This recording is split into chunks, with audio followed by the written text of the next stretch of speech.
All right, finally got going. Good. Go ahead. John, first last name, spell it out for me, title position. John, John, Vellardita, Vellardita, Executive Director of Clark County Education Association. All right, yesterday, the school district filed an injunction, or is requesting an injunction. Not surprising to you. You guys sent out a statement. What did you think about the action taken yesterday? Again, we weren't surprised. We were expecting it. We're prepared for it. The district clearly wants to seek court relief to try to prevent something that they're unwilling to do at the negotiating table. It's not going to deter us from trying to get a contract that meets the needs of all these educators. We're going to continue. Right now, the hearing is scheduled for September 30th. We called the courts, and they said that was likely a mistake. It'll come probably much sooner. If the court does get involved and issues a temporary restraining order, will you listen to that? Well, we'll make a decision based on whatever developments occur in the court at the time they happen, right? But we're prepared with our legal arguments to go before the judge. And you said you're prepared. I mean, you're looking at a fine of $50,000 a day to the union. How are you planning to support this? Well, that's with the assumption that we would be fined. But again, we don't make these decisions without deliberating and understanding what the exposure is, and we're prepared to move forward. So prepared to move forward knowing that this may cost the union hundreds of thousands of dollars? Yes. Okay. With this injunction, this request for it, what are you doing now? Are you still on pause? We are back at the table with the school district tomorrow. They requested a meeting earlier today to resume negotiations. We had negotiations yesterday. They were not productive at all. We feel that the district has regressed in their position to try to bridge this gap. We're going to see whether or not tomorrow shows progress, but September 10th is on. September 10th is on, so does that mean preparations then? Yes. So when would you say you started to do your preparations? Was it yesterday after the injunction or the request for an injunction was filed, or was it today? Well, the district did not produce any meaningful proposals that would, resolve this contract. At the table, we were patiently waiting. We were prepared to meet any day over the weekend. We wound up meeting late in the afternoon. I think the district had in the queue going to the court before they sat down with us. And when they sat down with us while they were bargaining or supposedly bargaining, they were in court seeking an injunction. So I didn't view any of that as good faith. And so we're not going to just wait and play that kind of cat and mouse game with them anymore. So, but they did request, to meet again tomorrow, and we will oblige because we'd like to see if we can settle this at the court. But again, I want to be clear: nothing is going to prevent us from getting ready for September 10th. If we have to, we do it. Even with a temporary restraining order in place?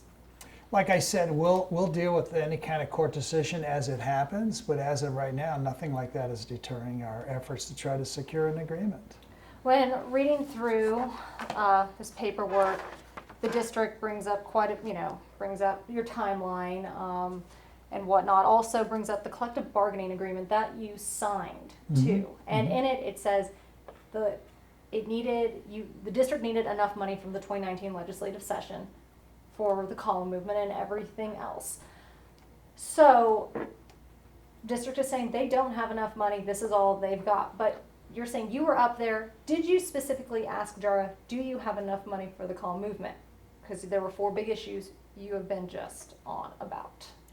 We were very clear consistently around the big issues, and there were 4 of them. One was the 3%, the 2% for steps, the health insurance money at 4%, all appropriated by the state legislature, and then the column movement that was owed and has been owed to all the people that have been in that system trying to get better at teaching by acquiring additional professional development or degrees.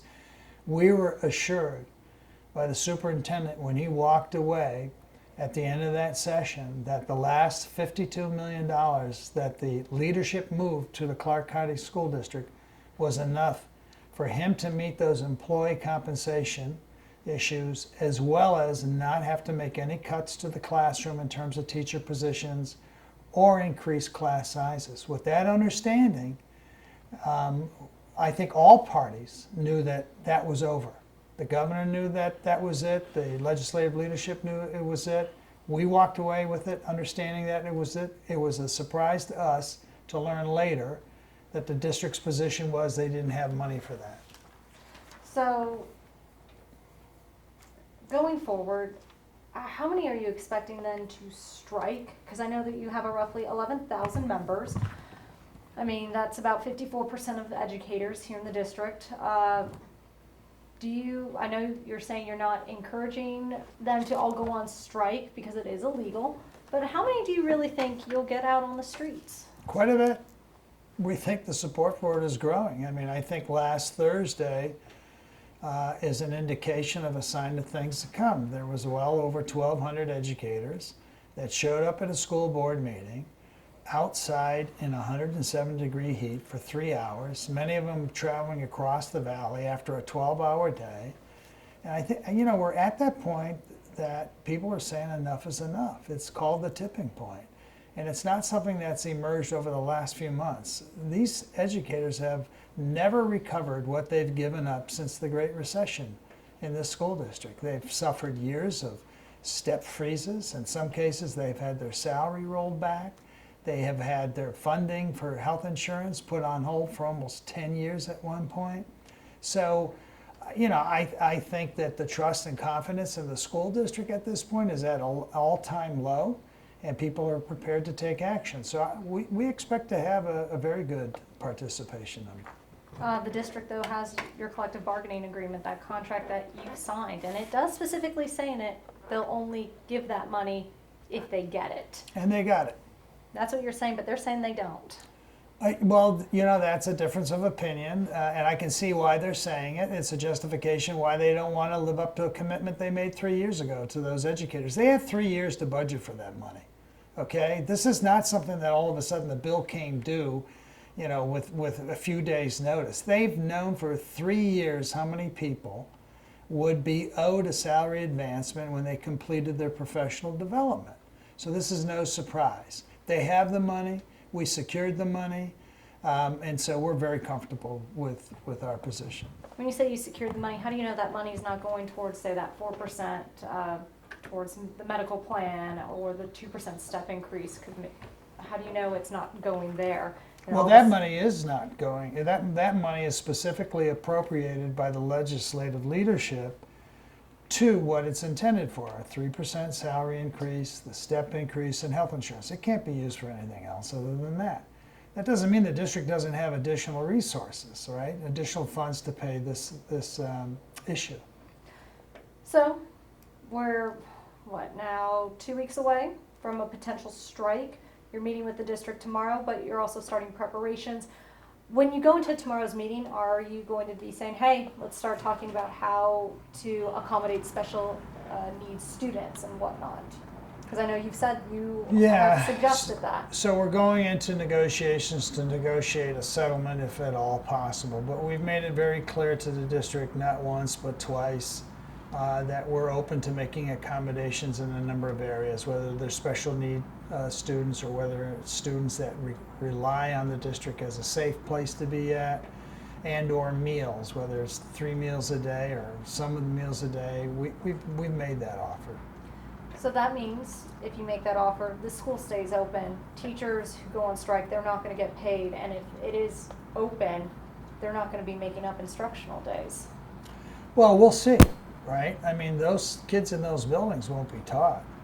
I mean, if there's no educators in those buildings, I don't know how they get taught. And if I'm a parent, I'd be concerned. They're going to be huddled up, what, in the cafeteria for 8 hours? And they did mention that in there, in the paperwork about where they could possibly go. But, I mean, it's still keeping an instructional day open, which means teachers won't get paid if they walk out. So if they do walk out, do you recommend them using a sick day to guarantee that they have pay when they're not in the classroom? So I think that's up to the individual educator as to how they want to proceed on that, and I'm not going to comment on how they're going to make their decisions. I can't. Is there anything else you'd like to add just about we're going forward? Would you say the pause button has been removed and you are going with preparations as you continue going to the table? Yeah, I would say that we're at the table trying to seek an agreement, but at this point in the game, we haven't seen any evidence that the district wants to make an agreement. So tomorrow's going to be a big day for us, but in the meantime, we're preparing for September 10th. Any more about the professional growth system that they may have brought up yesterday about, doing that lumps, what they're offering, that one-time lump payment, and then what may happen to it? Because it seems like they may want to get rid of it based off what they said Friday.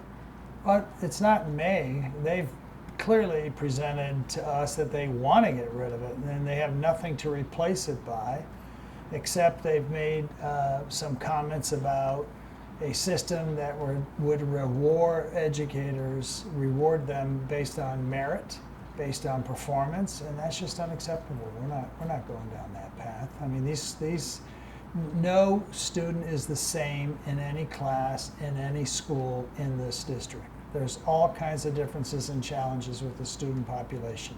You can't apply that kind of standard uniformly to all educators. It just doesn't work. How do you plan to have an educator for special needs? I mean, are you going to be telling that teacher, don't go on strike even if you want to I'm go on not strike? gonna I'm not going to comment on that just yet, right? But when the time arises, we'll be very clear on what we can help on. Okay. Chris, do you have any questions? How's the other unions? Are they all standing by you guys, the other unions? Well, their rank and file have expressed, overwhelmingly support. I mean, most of this rank and file knows that the dollars that were appropriated at the state level that got down to them were by and large the efforts of a lot of educators involved. No other of the bargaining units in the Clark County School District were involved in this last legislative session, certainly not on the scale that we were. The administrators union wasn't, sports staff union wasn't, we were. So their rank and file, I think, are supportive. Principals have been supportive, support staff has been supportive. Now their leadership, their organizational leadership has taken a different stance, but that's their prerogative. But we believe that the people closest to teachers have been very supportive of that. Anything else? No. All right.